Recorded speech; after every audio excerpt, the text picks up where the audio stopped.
Hello दोस्तों, कैसे हैं आप सभी लोग। आशा है आप सभी लोग ठीक होंगे। आप सभी का एक बार फिर से स्वागत है आपके अपने YouTube channel study with Yogesh में।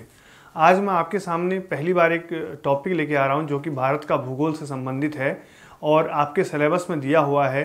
जो यूके SSC है या यूके PSC है उसके सिलेबस में दिया है। और जो ऑप्शनल पेपर जिस तरीके से होते हैं उससे संबंधित जो मेन फैक्चुअल क्वेश्चन हैं उनके बारे में मैं आपको यहाँ पर आज बताने का प्रयास करूँगा। तो आज का जो टॉपिक है आपका वो है भारत का भौगोलिक परिचय। इसमें हम भारत के भौगोलिक परिचय के बारे में पढ़ेंगे।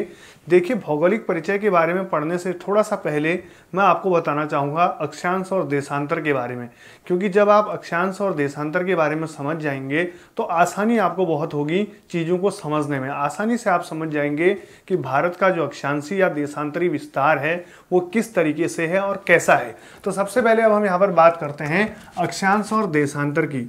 आपने इससे पहले भी कई बार पढ़ा होगा कि अक्षांश और देशांतर क्या होते हैं, किन्हें हम अक्षांश कहते हैं और किन्हें हम देशांतर कहते हैं, इनका क्या महत्व है और इनका क्या प्रयोग है। देखिए, जो पृथ्वी की है हमारी, ये पृथ्वी एक गोलाकार पृथ्वी है। आप इसको ऐसे समझ सकते हैं, इस पृथ्वी को जब हम मैप में पढ़ते हैं या ग्लोब में पढ़ते हैं तो उसको आसानी से समझने के लिए अक्षांश और देशांतर रेखाओं का सहारा लिया जाता है।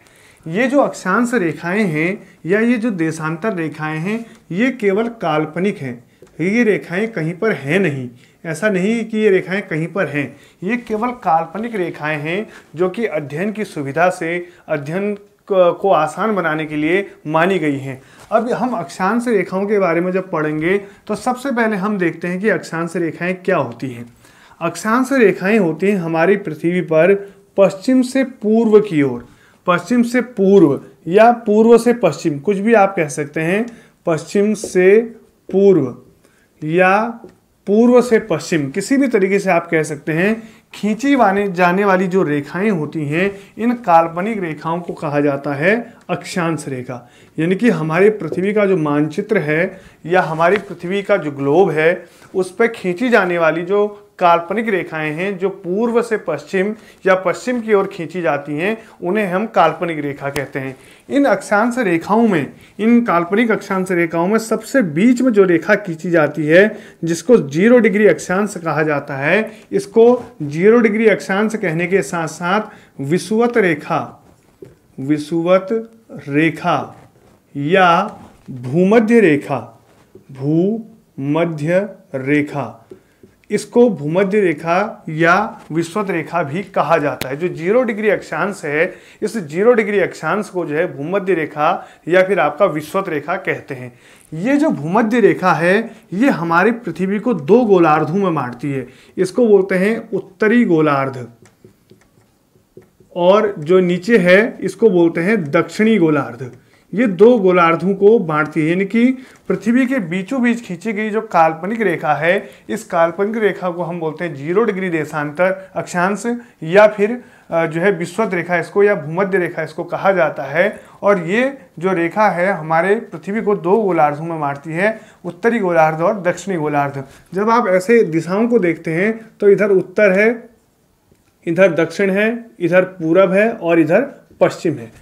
इस भूमध्य रेखा के समानांतर खींची जाने वाली, यानी कि यहाँ सब समानांतर खींची जाने वाली दोनों गोलार्धों में जो खींची जाने वाली, समानांतर खींची जाने वाली जो ये रेखाएं होती हैं, काल्पनिक रेखाएं, इन काल्पनिक रेखाओं को ही अक्षांश रेखा कहा जाता है। यानी कि इन दोनों गोलार्धों में भूमध्य रेखा के समानांतर पूरब से पश्चिम की ओर खींची जाने वाली जो काल्पनिक रेखाएं हैं, इन काल्पनिक रेखाओं को ही अक्षांश रेखा कहा जाता है।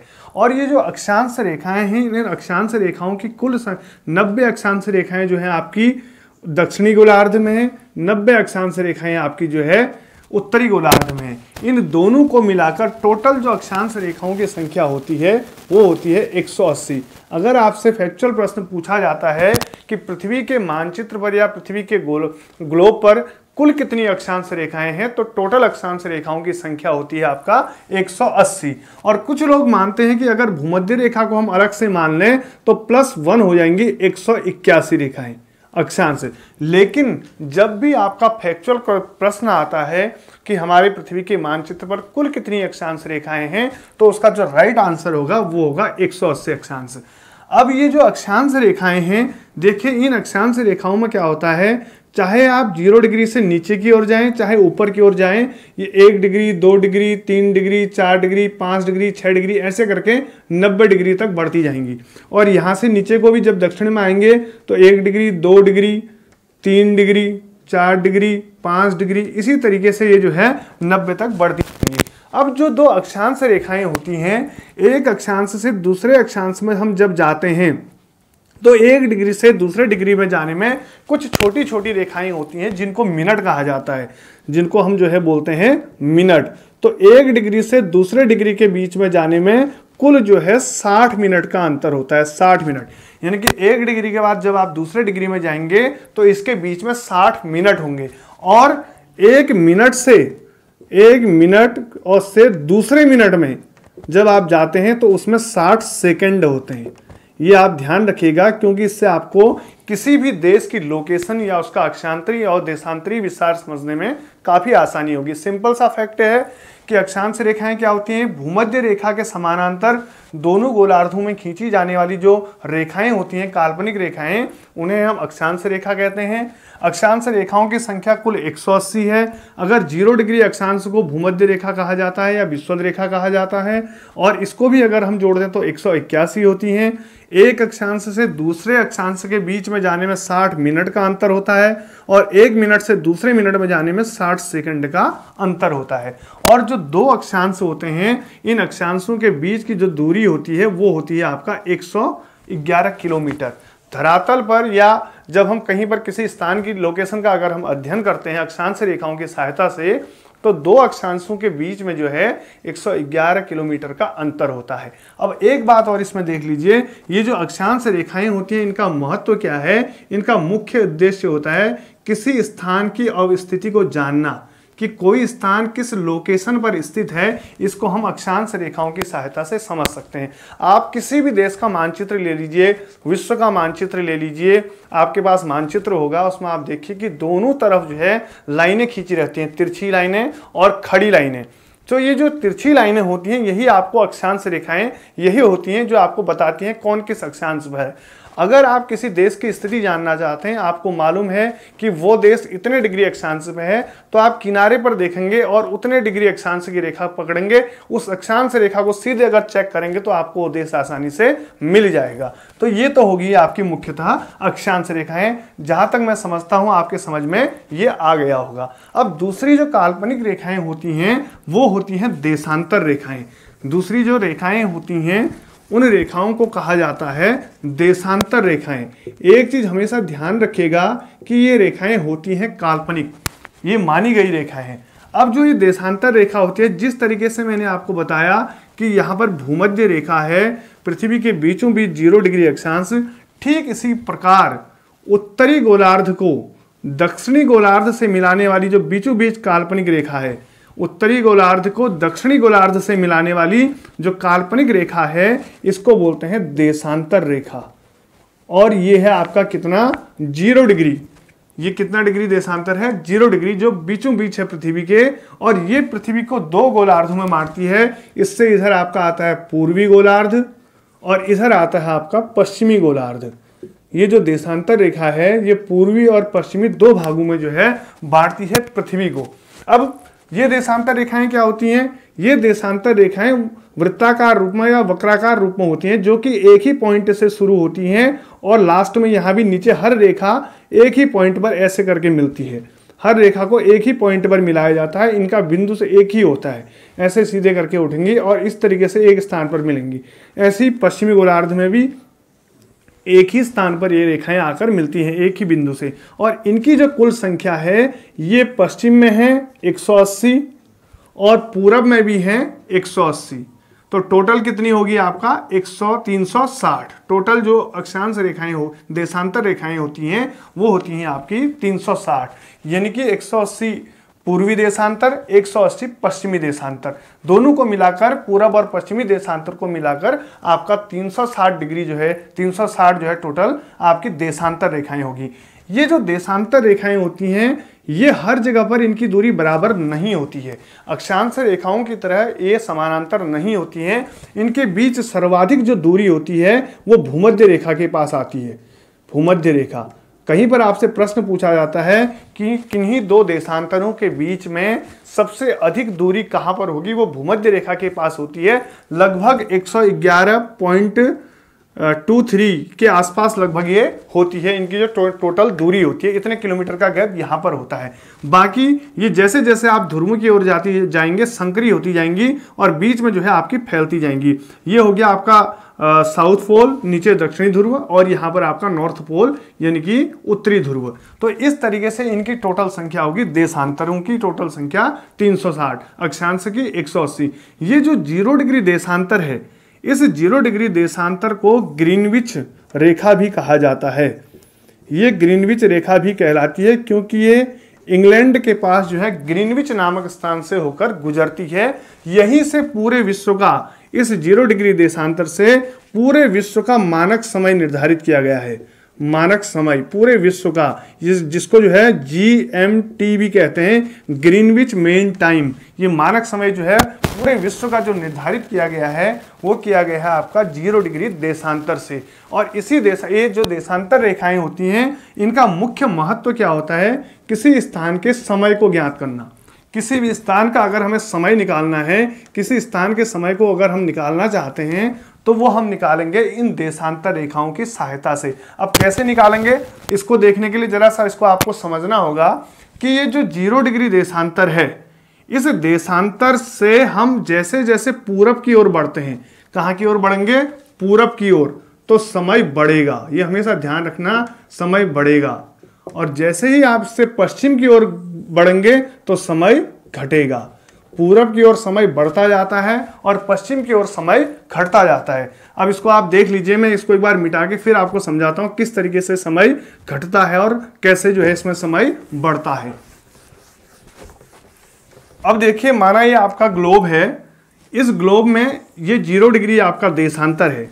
इस 0 डिग्री देशांतर से जैसे जैसे हम पूरब की ओर बढ़ेंगे समय बढ़ेगा, पश्चिम की ओर जो है घटेगा, पश्चिम में घटेगा, पूरब में बढ़ेगा।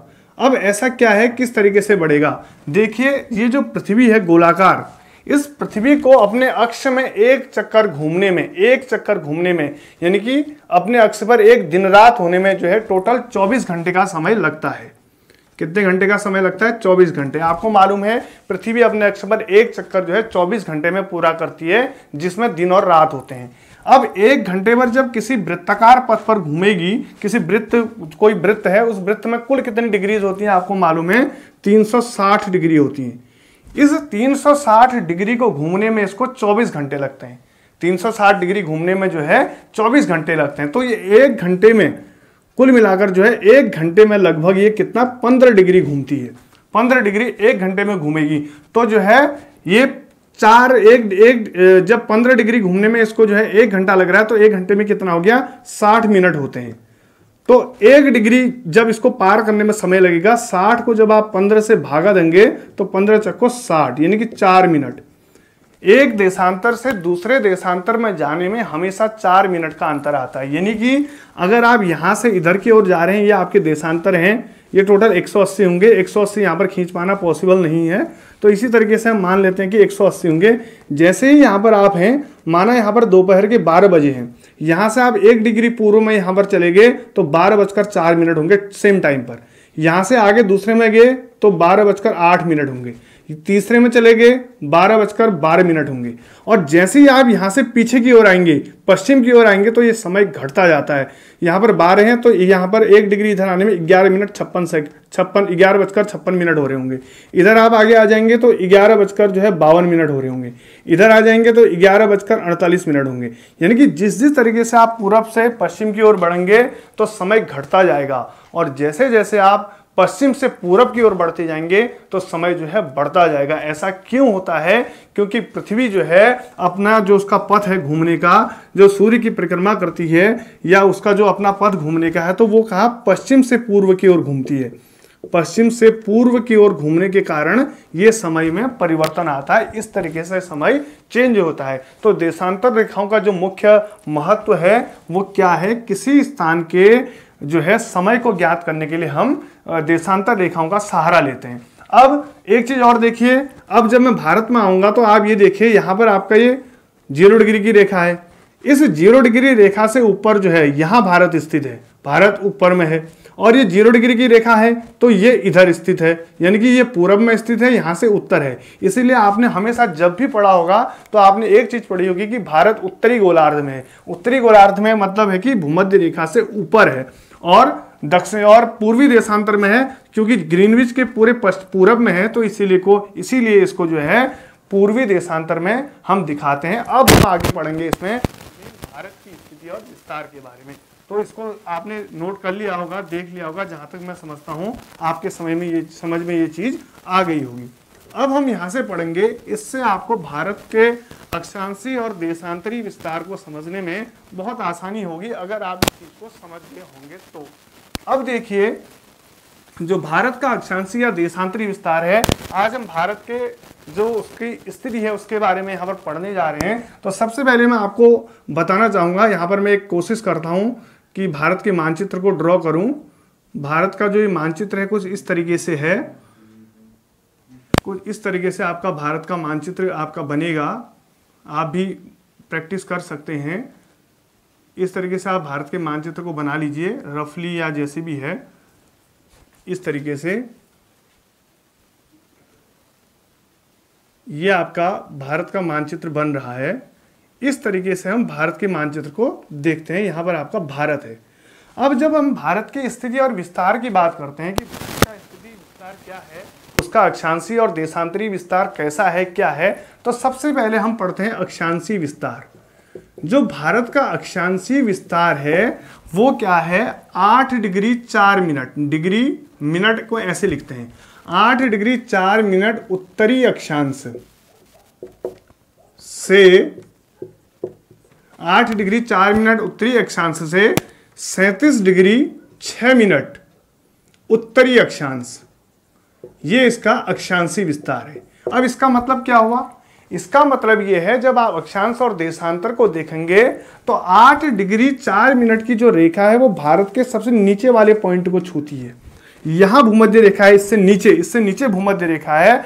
8 डिग्री 4 मिनट की जो रेखा है वो सबसे नीचे वाले पॉइंट को भारत की छूती है, और जो 37 डिग्री 6 मिनट की रेखा है वो भारत के सबसे ऊपरी वाले पॉइंट को छूती है, यानी कि ये वाले पॉइंट को छूती है।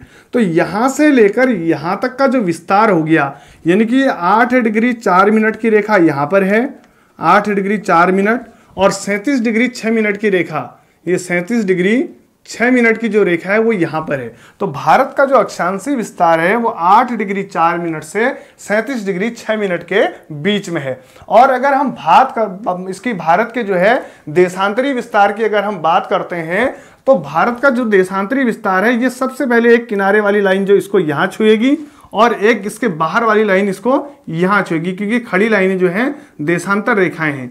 तो ये वाली जो रेखा है भारत का जो देशांतरी विस्तार है वो देशांतरी विस्तार भारत का 68 डिग्री 7 मिनट 68 डिग्री 7 मिनट की ये रेखा है। यहां पर मैंने कहा था आपसे कि 1 मिनट से दूसरे मिनट के बीच में जाने में 60 सेकंड का अंतर होता है, और 1 डिग्री से दूसरे डिग्री में जाने में 60 मिनट का अंतर होता है। तो 68 डिग्री 7 मिनट से लेकर ये जो सबसे पूर्वोत्तर अरुणाचल प्रदेश में है यहाँ पर 97 डिग्री 25 मिनट की रेखा है। तो ये 68 डिग्री 7 मिनट से लेकर 97 डिग्री 25 मिनट तक इसका देशांतरी विस्तार है। अक्षांशीय विस्तार ऐसे हो गया, देशांतरी विस्तार ऐसे हो गया। तो ये जो है अक्षांश और देशांतर रेखाएं होती हैं। अब इसके बाद हम पढ़ेंगे इसमें आगे पढ़ेंगे, ये आप अक्षांशीय और देशांतरी विस्तार को मेरे हिसाब से अच्छे से समझ चुके होंगे। अब जो ये भारत का क्षेत्रफल है, टोटल इस भारत का जो क्षेत्रफल है, यहाँ पर नीचे अंडमान निकोबार द्वीप समूह भी है और यहाँ जो है लक्षद्वीप भी है। तो ये जो भारत का जो टोटल क्षेत्रफल है, अगर हम भारत के क्षेत्रफल की बात करते हैं तो भारत का टोटल क्षेत्रफल है 32,87,263 वर्ग किमी। ये इसका क्षेत्रफल है। टोटल अगर हम भारत के क्षेत्रफल की बात करते हैं तो भारत का जो कुल क्षेत्रफल है वो है 32,87,263 वर्ग किलोमीटर। अगर हम इसकी उत्तर से दक्षिण, यानी कि ये उत्तर है, सबसे उत्तरी पॉइंट है, इस उत्तर से दक्षिण तक सबसे नीचे यहाँ तक की अगर हम इसकी लंबाई की बात करते हैं, उत्तर से दक्षिण तक भारत की लंबाई कितनी है, तो ये जो है 3,214 किलोमीटर इसकी लंबाई है। उत्तर से दक्षिण तक का जो भारत का विस्तार है वो है आपका 3,214 किलोमीटर। और अगर पूरब से पश्चिम की हम बात करते हैं, पूरब से पश्चिम मतलब यहाँ हमारा पोर्शन, इसका सबसे किनारे का पोर्शन ये पश्चिम हो गया, और इधर लास्ट सबसे अरुणाचल प्रदेश वाला जो लास्ट वाला एरिया है, यहाँ तक की अगर हम पूरी बात करें तो ये 2,933 किलोमीटर इसकी जो है चौड़ाई है। अगर लंबाई की बात करते हैं उत्तर से दक्षिण तक तो 3,214 किलोमीटर है। और अगर हम इसके पूरब से पश्चिम तक का अगर इसका विस्तार देखें तो 2,933 किलोमीटर जो है इसकी चौड़ाई है। इसके अलावा अगर हम इसके बात करते हैं अब इसके पड़ोसी राज्यों के बारे में, पड़ोसी देशों के बारे में, कि भारत के पड़ोसी देश कौन कौन से हैं, ये आप समझ गए होंगे। इसको मैं मिटा रहा हूं ताकि आप आसानी से समझ जाएं कि भारत के जो पड़ोसी देश हैं वो कौन कौन से हैं। भारत के पड़ोसी देशों के बारे में इसलिए मैं एक थोड़ा सा यहाँ पर डायग्राम बनाता हूँ भारत का, ताकि आप इसको आसानी से समझ सकें। एक हल्का सा रफ डायग्राम बनाने की कोशिश कर रहा हूँ। भारत के पड़ोसी जो राज्य हैं, देश हैं, वो कौन कौन से हैं और कहाँ कहाँ पर उनकी लोकेशन है, आप इसको समझने का प्रयास करेंगे ताकि आसानी से समझ जाएं। आपको रटना नहीं है, क्योंकि रटने से क्या होता है कि हम रटने में ही रह जाते हैं और वो चीज़ हम भूल जाते हैं। सबसे पहले आपको यहाँ पर थोड़ा सा दिशाओं का ज्ञान होना चाहिए। ये उत्तर है, ये दक्षिण है, ये पूरब है और ये पश्चिम है।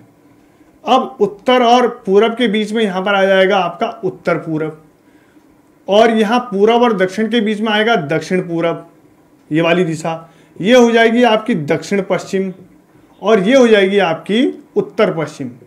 ये दिशाएं हैं।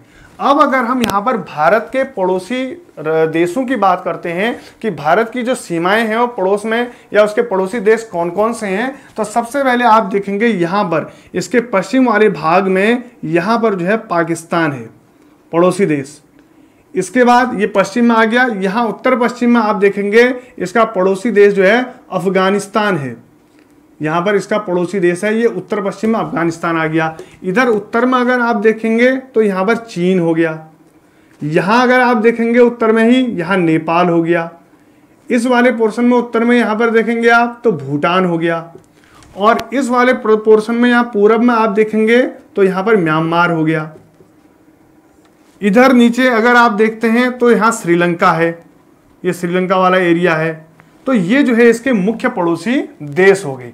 और इसके इस भारत के अगर आप इधर देखते हैं जो है पूरब में यहाँ पर कौन सा है, यहाँ बंगाल की खाड़ी स्थित है, बंगाल की खाड़ी। और इसके पश्चिम में अगर आप ये देखते हैं यहाँ पर अरेबियन सी है, जिसको अरब सागर कहा जाता है। वहाँ बे ऑफ बंगाल है यहाँ पर, और यहाँ पर अरब सागर है। नीचे अगर आप देखते हैं इधर भारत के एकदम दक्षिण में तो यहाँ पर हिंद महासागर है। आपने देखा होगा मानचित्र में हिंद महासागर ये यहाँ पर स्थित है। तो ये जो है भारत के कुछ पड़ोसी देश और उसकी जो, और यहाँ बीच में अगर यहाँ पर एक है बांग्लादेश, ये बांग्लादेश यहाँ पर स्थित है। ये इसके प्रमुख पड़ोसी देश हैं। अगर हम बात करते हैं कि भारत की कौन कौन सी सीमाएं किस किस क्षेत्र में बसी हैं, तो इधर भारत के पश्चिम में पाकिस्तान के साथ जो सीमा बनाई जाती है वो है रेड क्लिफ। यहाँ पर जो है रेड क्लिफ जो रेखा है वो भारत और पाकिस्तान के बीच में सीमा का निर्धारण करती है। और ये जो सीमा रेखा रेड क्लिफ आपकी सीमा रेखा थी, ये 1947 में जो है ये खींची गई थी। तभी तब से ये सर रेड क्लिफ के द्वारा खींची गई थी, तो उन्हीं के नाम पर इसको जो है रेड क्लिफ रेखा कहा जाता है। अगर आप भारत और चीन के बीच में कहते हैं तो यहाँ पर मैकमोहन रेखा है। ये आपने पढ़ा भी होगा, नॉर्मल फैक्ट है ये, फिर भी आपको मालूम होना चाहिए कि भारत और चीन के बीच में जो है मैकमोहन रेखा है। और ये जो मैकमोहन रेखा है इसको 1914 में खींचा गया था। और नेपाल के साथ यहाँ प्राकृतिक सीमा है, भूटान के साथ है म्यांमार। ये जो म्यांमार है यहाँ पर भारत और म्यांमार के बीच में हिमालय की ही एक पर्वत श्रेणी है जो इसका सीमा का निर्धारण करती है। इसको बोला जाता है अराकान योमा पर्वत श्रेणी। ये जो अराकान योमा पर्वत श्रेणी है ये भारत और श्रीलंका, ये भारत और म्यांमार के बीच में जो है सीमा रेखा का निर्धारण करती है। आपने यहाँ पर देखा होगा श्रीलंका, ये भारत और श्रीलंका के बीच है। ये जो है किससे अलग होता है? मन्नार की खाड़ी, मन्नार की खाड़ी और पाक जल संधि, पाक जल संधि और मन्नार की खाड़ी से ये एक दूसरे से अलग होते हैं। अब आप बोलेंगे सर ये पाक जल संधि क्या होती है या जल संधि क्या है? देखिए कोई दो जल भाग हैं, माना सपोज दैट यहाँ पर ये कोई जलीय क्षेत्र है और ये भी कोई जलीय क्षेत्र है और इनके बीच में यहाँ पूरा लैंड एरिया है, ये पूरा लैंड वाला एरिया है ये। अगर इनके बीच में कोई संकरी पट्टी है जो पानी की बनी हुई है, जो इन दोनों को आपस में जोड़ रही है, तो ये हो गया आपका जल संधि। यानी कि किन्हीं दो जल भाग को मिलाने वाली कोई जल की ही संकरी पट्टी होगी, वो जल संधि कहलाएगी। और एक आता है स्थल संधि, आप आगे पढ़ेंगे। स्थल संधि क्या होती है? माना कोई ये लैंड एरिया है, स्थल भाग है, ये भी कोई लैंड एरिया है, स्थल भाग है, और इसके बीच में यहाँ पर कोई पानी का क्षेत्र है, लेकिन इनके बीच में कोई ऐसा एरिया है जो पतला सा संकरा एरिया जो स्थल खंड के रूप में है, तो ये जो है इस कहलाएगा आपका स्थल संधि। यानी कि दो स्थल भागों को मिलाने वाली, दो स्थल खंडों को मिलाने वाली स्थल की ही जो पतली सीमा, पतली रेखा होती है, पतली संकरी जो क्षेत्र होता है, उसको बोला जाता है स्थल संधि। और दो जल भागों को मिलाने वाली जो पतली आपकी एक जल की ही संकरी पट्टी होती है, उसको कहा जाता है जल संधि। तो भारत और श्रीलंका के बीच में यहाँ पर एक जो है पतली सी जल संधि, देखिए ये आपका स्थल भाग है, ये भी स्थल भाग है, और यहाँ क्या है? खाड़ी है, इधर इधर भी खाड़ी है, ये खाड़ी है, तो ये मन्नार की खाड़ी है और पाक जल संधि यहाँ पर है, इनसे जो है ये दोनों अलग होते हैं। तो ये जो है आपने मुख्यतः देखे कि भारत के पड़ोसी देश कौन कौन से हैं, किनकी लोकेशन कहाँ पर है, कौन सा पड़ोसी देश कहाँ है। इसके बाद इसके सबसे उत्तरी पॉइंट की बात करते हैं। भारत का जो सबसे उत्तरी पॉइंट है ये है इंदिरा कोल, जो कि अभी लद्दाख में आ गया। और इसका जो सबसे दक्षिणी पॉइंट है वो है आपका निकोबार द्वीप समूह में, नीचे अंडमान निकोबार द्वीप समूह में, जिसको कहा जाता है इंदिरा पॉइंट। ये इसका सबसे दक्षिणी पॉइंट है। उत्तरी पॉइंट आपने देखा और दक्षिणी पॉइंट आपने देखा। उत्तरी और दक्षिणी ये दोनों इसके मुख्य पॉइंट हैं। ये आपसे बार बार कई बार प्रश्न में पूछा जाता है एग्जाम में कि भारत का सबसे उत्तरी पॉइंट कौन सा है और भारत का सबसे दक्षिणी पॉइंट कौन सा है। तो उत्तरी आपका इंदिरा कोल हो गया, दक्षिणी आपका जो है इंदिरा पॉइंट हो गया। इसके बाद जब हम आगे बढ़ते हैं तो देखते हैं कि जो आपका इसके दक्षिण में जो श्रीलंका, मैंने आपको बता दिया किस तरीके से अलग होता है। अब इसकी बात आती है, एक मध्याह्न रेखा है जो भारत का मानक समय तय किया गया है, वो मानक समय लिया गया है इस तरीके से, जो है भारत का मानक समय लिया गया है 82.5 डिग्री, 82.5 डिग्री, यानी कि 82.5 डिग्री पूर्वी देशांतर। इसको IST बोलते हैं, IST, इंडियन स्टैंडर्ड टाइम। ये जो है भारत 82.5 डिग्री की जो रेखा है, इस 82.5 डिग्री की रेखा से भारत का मानक समय निर्धारित किया गया है। अब आप कहेंगे कि सर ये मानक समय क्या है, इसकी जरूरत क्या पड़ी, क्यों इसको दिया गया? तो होता क्या है, देखिए मैंने आपको अभी थोड़ी देर पहले बता रखा था कि किसी भी स्थान का अगर हम समय निकालते हैं तो वो इस बात पर डिपेंड करता है कि वो कितने डिग्री देशांतर पर स्थित है।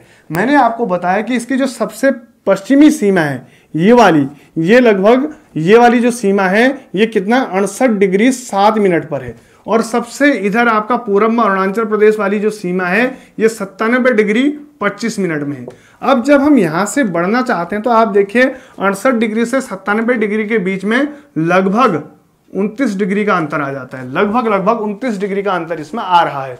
अब 1 डिग्री में 4 मिनट का अंतर होता है, तो 29 डिग्री या 30 डिग्री के आसपास लगभग जो आ रहा है उसको आप 4 से गुणा करेंगे, तो 30 को 4 से गुणा करेंगे तो 120 मिनट आ जाता है।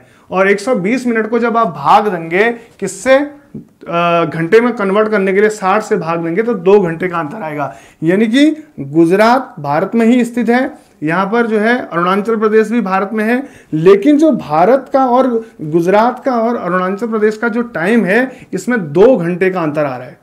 देखिए सेम समय में जब गुजरात में शाम को 6 बजे होंगे, ठीक उसी समय जो है यहाँ पर जो है आपका जो अरुणाचल प्रदेश है इसमें शाम के 8 बज जाएंगे। अब ये टाइम में भिन्नता हो रही है। सिर्फ जितने भी सरकारी कार्यालय हैं या कोई भी प्रसारण टीवी पर होता है उसको आप कैसे फिक्स करेंगे। माना देश के नाम कोई प्रोग्राम आना है टेलीविजन पर और उन्होंने कहा कि हम 8 बजे के टाइम पर इसको फिक्स करेंगे, 8 बजे आएगा। अब देखिए यहाँ 8 बजेगा, यहाँ तब तक 10 बज जाएगा, यहाँ 8 बज रहा है, यहाँ तब तक 6 ही बजा है, बीच में कुछ और ही बजा रहेगा। तो इसके लिए क्या किया गया, भारत का मानक समय निर्धारित किया गया। अब मानक समय कहां से किया गया, 82.5 डिग्री से। ये 82.5 डिग्री से ही क्यों किया गया, क्योंकि 82.5 डिग्री की जो रेखा है वो लगभग भारत के बीच से होकर गुजरती है। अगर आप 68 डिग्री 7 मिनट और 97 डिग्री 25 मिनट को देखेंगे तो लगभग आपका कितना अंतर आता है, 15 डिग्री या 29 डिग्री का, लगभग 29 डिग्री का अंतर आता है, 30-29 डिग्री का। जब आप उसको ठीक आधा करेंगे तो लगभग 15 के आसपास आएगा। और 68 डिग्री 60 मिनट में अगर आप 15 को लगभग जोड़ेंगे, 14.5 या 15 का जो अंतर आ रहा है तो वो 82.5 डिग्री के आसपास आ जाता है। इसीलिए 82.5 डिग्री से जो है भारत का मानक समय निर्धारित किया गया है। इसका मतलब क्या है कि जो टाइम यहां पर हुआ होगा वही टाइम सभी जगह माना जाएगा। जो टाइम 82.5 डिग्री में होगा वो टाइम सभी जगह माना जाएगा भारत के अंतर्गत, चाहे वहां दिन कितने बजे हो रहा है, शाम कितने बजे हो रही है, इससे मतलब नहीं है, लेकिन टाइम में एक रूपता रहेगी। इसी के लिए जो है 82.5 डिग्री को भारत का मानक समय निर्धारित किया गया है। और ये 82.5 डिग्री मानक समय, ये भारत की जो IST रेखा है, ये कई बार पूछता है कि ये किन किन राज्यों से होकर गुजरती है या किन राज्यों से होकर नहीं गुजरती है। तो ये सबसे पहले आप देखेंगे यहां पर उत्तर में, यहां उत्तर प्रदेश हो गया, मध्य प्रदेश हो गया, उसके बाद नीचे छत्तीसगढ़ हो गया, यहाँ उड़ीसा हो गया और आंध्र प्रदेश हो गया। इन राज्यों से होकर ये गुजरती है। यहाँ पर लिख रहा हूं मध्य प्रदेश MP से, और यहाँ पर आपका सबसे पहले यहाँ उत्तर प्रदेश UP, इसके बाद MP मध्य प्रदेश, छत्तीसगढ़, इसके बाद आपका उड़ीसा और लास्ट में जो है यहाँ पर आंध्र प्रदेश। इन राज्यों से होकर जो है ये भारत की जो रेखा होती है 82.5 डिग्री की जो रेखा है वो इन राज्यों से होकर गुजरती है। अब इसमें आपके फैक्चुअल क्वेश्चन आ सकते हैं। देखिए नॉर्मली इसमें पूछ सकता है कि भारत और म्यांमार के बीच में किस श्रेणी से अलग होती है, अराकान योमा श्रेणी। इसमें क्वेश्चन आपसे पूछ सकता है भारत का मानक समय किससे लिया गया है, 82.5 डिग्री से। ये 82.5 डिग्री की रेखा किसके आसपास से गुजरती है, इलाहाबाद के आसपास से। इलाहाबाद के पास में एक जो है नैनी जगह है, वहां से होकर ये गुजरती है। भारत और चीन के बीच में कौन सी सीमा रेखा है, मैकमोहन सीमा रेखा है। ये जो 82.5 डिग्री की रेखा है ये किन किन राज्यों से होकर गुजरती है, UP MP और जो है आपका छत्तीसगढ़, उड़ीसा और जो है आपका आंध्र प्रदेश। अगर आप बोलते हैं कि जो है भारत और पाकिस्तान के बीच में कौन सी सीमा रेखा है, रेड क्लिफ हो गया। कब खींची गई, 1947 में। और जो है अगर इसका पूछा जाता है आपसे कभी देशांतरी विस्तार क्या है, 68 डिग्री 7 मिनट से लेकर आपका 97 डिग्री 25 मिनट। इसके अब आप पड़ोसी देश देखिए, अगर वो पश्चिम में पूछता है कौन सा है तो सिंपल सी बात है पाकिस्तान। अगर आपसे पूछता है उत्तर पश्चिम में कौन सा है, अफगानिस्तान। उसके बाद उत्तर में पूछता है कौन सा है, चीन। इधर उत्तर में ही नेपाल, इधर भूटान। इसके पूरब में कौन सा है, म्यांमार। और नीचे आपका जो है दक्षिण में कौन सा है, श्रीलंका। इसके पूरब में क्या है, बंगाल की खाड़ी है। इसके जो है पश्चिम में क्या है, अरब सागर है। तो ये जो सारी चीजें हैं ये आपके कुछ फैक्चुअल क्वेश्चन इससे बन रहे हैं। इसके बाद हम देखते हैं जो इसकी स्थलीय सीमा है, इसकी टोटल स्थलीय सीमा है। वो स्थलीय सीमा का मतलब क्या है, ये स्थल भाग, यानी कि आप यहां से देखिए, यहां से अरब सागर शुरू हो जाता है नीचे, ये पूरा अरब सागर है, ये हिंद महासागर है और ये बंगाल की खाड़ी है।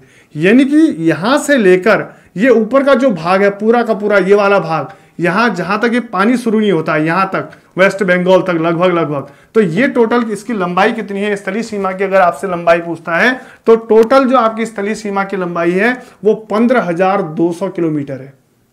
ये इसकी टोटल स्थलीय सीमा की लंबाई है। अगर आपसे पूछता है कि इसकी जो ये तटीय एरिया जो है, किनारा जो सागर से पानी से लगा हुआ एरिया है, इसकी टोटल लंबाई कितनी है, तो ये लगभग है 6100 किलोमीटर।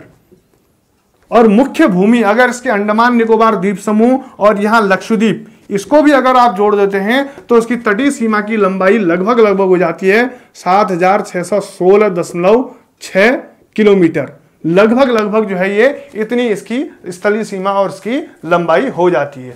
अब इसके बाद हम देखते हैं कि जो देखेंगे थोड़ा सा कि भारत की जो पड़ोसी राज्य हैं, पड़ोसी देश हैं, उन देशों को कौन कौन सी सीमाएं छूती हैं और इसके साथ साथ ही जो इसका तटीय एरिया है, यानी कि जो आपका नीचे कोस्टल एरिया है, समुद्र तटीय क्षेत्र है, उसको छूने वाले कौन कौन से राज्य हैं।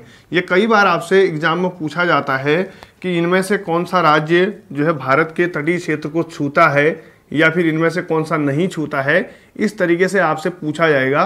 तो इसको थोड़ा सा हम समझने की कोशिश करेंगे। इसमें जो सबसे पहले है वो आप अगर देखें तो आपने देखा होगा भारत का जो ये पश्चिमी एरिया है, यहाँ पर अरब सागर है, अरेबियन सी, यहाँ अरब सागर है। दक्षिण में अगर हम बात करते हैं यहाँ पर हिंद महासागर है, आपको ये भी मालूम है यहाँ हिंद महासागर है। और इधर अगर आप देखते हैं यहाँ पर बे ऑफ बंगाल है, यानी कि बंगाल की खाड़ी, ये बंगाल की खाड़ी, ये टोटल एरिया जो है आपका क्या है, पानी वाला क्षेत्र है। अरब सागर, हिंद महासागर और बंगाल की खाड़ी, अगर इसको आप टोटल देखेंगे तो ये पानी है। अब इस पानी वाले एरिया को जो छूने वाले राज्य हैं वो हैं आपके 9 राज्य। ये 9 राज्य कौन कौन से हैं, आपको एक किनारे से शुरू करना है, एक किनारे से देखना है। सबसे पहले आपका यहाँ पर आ जाता है गुजरात, इसके बाद यहाँ पर आता है महाराष्ट्र, इसके बाद आता है गोवा, इसके बाद आता है आपका कर्नाटक, इसके बाद आपका आता है केरला, इसके बाद यहाँ आपका आ जाता है तमिलनाडु, इसके बाद यहाँ पर आता है आंध्र प्रदेश, और यहाँ पर आपका आ जाता है उड़ीसा, और इधर आ जाता है आपका वेस्ट बंगाल यानी कि पश्चिम बंगाल। ये जो है इसके मुख्य राज्य हैं जो इसके तटीय क्षेत्र से लगे हुए हैं। कभी भी आपसे प्रश्न पूछा जा सकता है कि निम्न में से कौन सा राज्य भारत के तटीय क्षेत्र से लगा हुआ है या नहीं लगा हुआ है, तो एक किनारे से आप देखेंगे तो आपको रटने की जरूरत नहीं पड़ेगी। अगर मैप को आप समझ जाएंगे, भारत के मानचित्र को समझेंगे, तो आपको रटने की जरूरत नहीं पड़ेगी। इसके अलावा जो भारत के पड़ोसी देश है, मैंने आपको बता रखा था कि इसके पश्चिम में यहाँ पर जो है पाकिस्तान है, यहाँ जो है अफगानिस्तान है, इधर आप देखते हैं उत्तर में चीन है, यहाँ पर इसका नेपाल है, इधर भूटान है, इधर म्यांमार है, और इधर जो है श्रीलंका है नीचे। तो ये कौन कौन से ये जो हमारे मुख्य जो इधर देश हैं, इन देशों से लगे हुए राज्य कौन कौन से हैं। और यहाँ पर आपका जो है आपका है बांग्लादेश।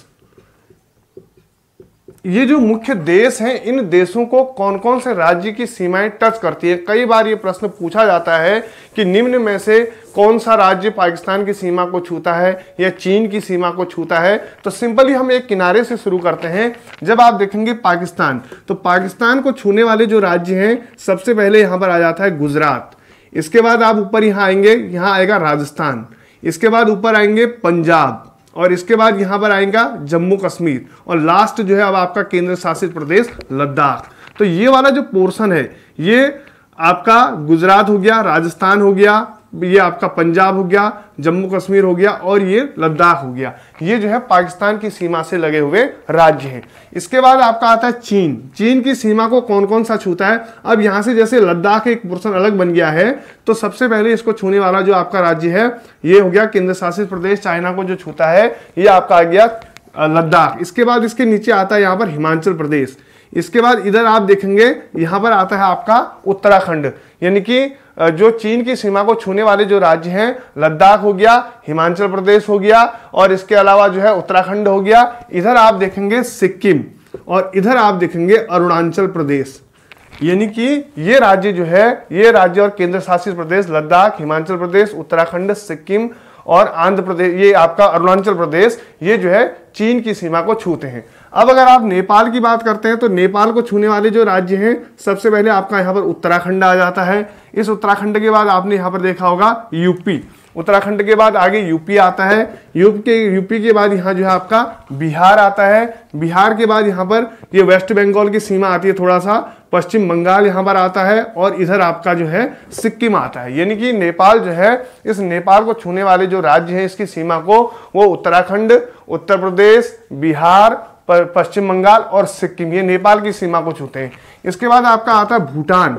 इस भूटान को छूने वाले कौन कौन से हैं, यहाँ पर आपका ये सिक्किम हो गया। इसके अलावा यहाँ पर एक राज्य असम है, इधर आपका अरुणाचल प्रदेश है। तो जो भूटान की सीमा है उसको छूने वाले जो राज्य हैं वो आपका जो है असम हो गया, और इधर आपका अरुणाचल प्रदेश हो गया और इधर सिक्किम हो गया, ये जो है भूटान की सीमा को छूते हैं। अगर आप बांग्लादेश यहाँ म्यांमार की बात करते हैं तो म्यांमार को यहाँ पर छूने राज्य तो क्या यहाँ पर जो है एक अराकान योमा श्रेणी है, जो मैंने आपको पहले भी बता रखी है। ये अराकान योमा श्रेणी इसको जो है भारत और म्यांमार को अलग करती है, यानी कि ये हिमालय का ही एक भाग है, हिमालय का ही एक जो है क्षेत्र है जो इसको अलग करता है। इसके बाद आपका आता है ये जो यहाँ पर जो है भूटान है, भूटान से पश्चिम बंगाल की भी सीमा लगती है थोड़ा सा, तो भूटान को छूने वाले पश्चिम बंगाल हो गया, सिक्किम हो गया, असम हो गया और ये अरुणाचल प्रदेश हो गया। अब लास्ट आपका बांग्लादेश है, तो बांग्लादेश को जो छूने वाली सीमा है, इधर आपका पश्चिम बंगाल हो गया, इधर आपका असम हो गया, इधर आपका जो है मेघालय हो गया, इधर आपका त्रिपुरा हो गया और यहाँ पर आपका मिजोरम हो गया। ये पश्चिम बंगाल, असम, मेघालय, त्रिपुरा और मिजोरम, ये जो है इसको छूने वाले राज्य हैं। इसके अलावा एक मैंने आपको एक चीज और बतानी है कि जो कर्क रेखा है, वो कर्क रेखा जो है भारत के 8 राज्यों से होकर गुजरती है, लगभग इस तरीके से ये 8 राज्यों से होकर ये कर्क रेखा गुजरती है। अब ये जो 8 राज्यों से होकर कर्क रेखा गुजर रही है, ये भारत की सारी, ये अगर हम इसको बात करते हैं कर्क रेखा के बारे में, अगर हम माने तो कर्क रेखा, ये मैंने जब आपको पढ़ा रखा था अक्षांश और देशांतर, इस अक्षांश देशांतर में 0 डिग्री ये विषुवत रेखा या 0 डिग्री अक्षांश कहते हैं। इससे 23.5 डिग्री ऊपर की जो रेखा होती है इसको कर्क रेखा कहा जाता है, 23.5 डिग्री उत्तर, और 23.5 डिग्री दक्षिण की जो रेखा होती है, ये 23.5 डिग्री दक्षिण को बोला जाता है मकर रेखा। अब हम जो ये कर्क रेखा की बात करते हैं, ये कर्क रेखा भारत को भारत के लगभग बीच से होकर गुजरती है और भारत के 8 राज्यों से होकर गुजरती है।